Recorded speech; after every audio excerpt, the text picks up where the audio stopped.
Banyumas 2018. Tempat pemrosesan akhir ditutup. Sampah menumpuk, layanan lumpuh, warga turun ke jalan. Ini bukan sekadar bau, ini krisis. Inilah awal transformasi Banyumas.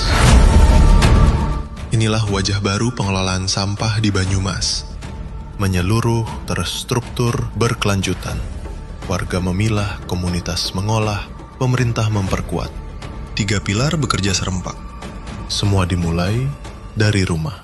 Saya alhamdulillah mengurangi plastik-plastik juga. Kalau saya belanja pakai tas bukan kresek, pakai tas itu yang bisa didaur ulang lagi. Tiap bulan saya bayar sampah 30.000, banyak ataupun sedikit sama saja. Saya udah milah-milah, saya pisahin lagi. Yang organik itu sisa-sisa makanan. Plastik-plastik saya ada tempatnya sendiri, itu diikat rapat dimasukin ke situ. Diambilnya setiap seminggu 2 kali, hari Rebo sama hari Sabtu. Ya sama KSM. Di tengah, kelompok swadaya masyarakat mengolah sampah menjadi nilai, kompos, maggot paving hingga RDF.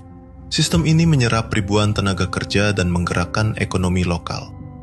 Saat ini telah dioperasikan 38 TPS 3R dan PDU, serta 11 TPST di berbagai kecamatan. Semuanya dikelola oleh KSM dan komunitas lokal. Fasilitas ini membentuk sistem yang tersebar, terintegrasi, dan terus berkembang di seluruh Banyumas. Dari warga sampah itu tercampur, kita pilah di sini dan kita olah seperti sesuai SOP yang digariskan oleh Pemkab. Tetapi di sisi lain kami juga mendorong masyarakat untuk ikut serta dalam pemilahan dari sumber. Sampah SOD-nya atau sisa makanan itu kita buat budidaya maggot. Jadi produknya ada maggot, ada kasgot. Kasgot itu bekas yang dimakan maggot itu nanti jadinya kompos. Kalau maggotnya kita manfaatkan untuk pakan ternak.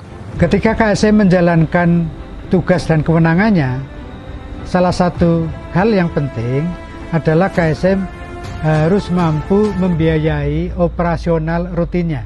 Operasional rutin ini diperoleh bersumber dari pelanggan, dalam hal ini adalah masyarakat.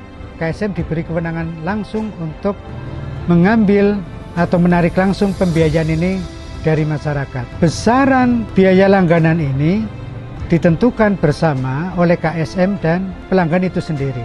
Besarannya ini dihitung Rp500 per kilogram atau ditentukan berdasarkan besaran sampah yang dihasilkan.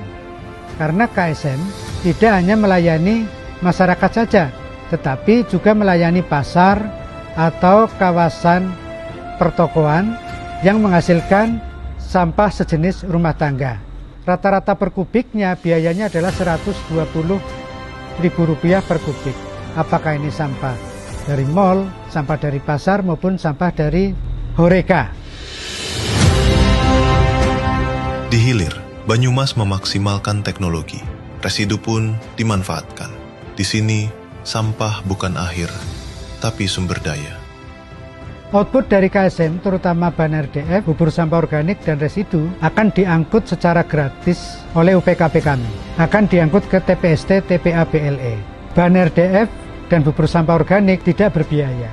Untuk residunya ada biayanya sebesar Rp50.000 per ton. Bahan RDF yang sebagian besar adalah plastik low value, kami cacah dijadikan RDF. Kemudian untuk bubur sampah organiknya, untuk sekarang kami jadikan biomasa sebagai bahan dasar dari bahan bakar jumputan padat mix. Di TPA BLE, kami memiliki mesin-mesin pencacah dengan kapasitas cukup besar. Dalam satu hari kami bisa menghasilkan minimal 30 ton RDF. Kemudian dalam satu hari kami bisa menghasilkan minimal 50 ton ayakan bubur sampah organik.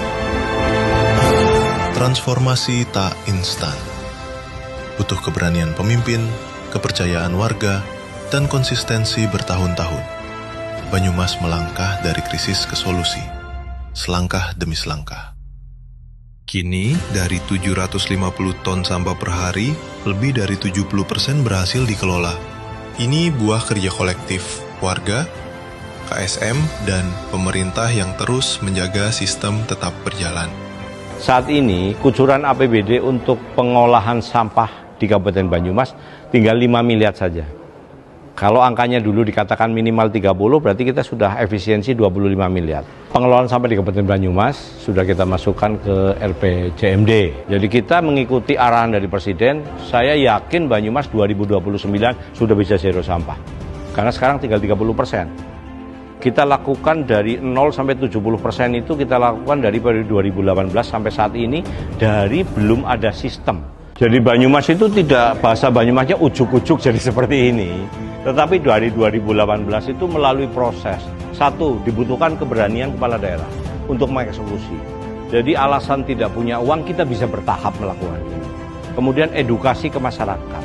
Jangan dipikir sekarang KSM pada berebut membentuk KSM. Awalnya itu mau membangun TPS itu di demo di mana-mana. Tetapi sekarang orang rebutan kepengin jadi pengelola KSM. Ini karena sudah ngerti bahwa KSM itu menghasilkan uang.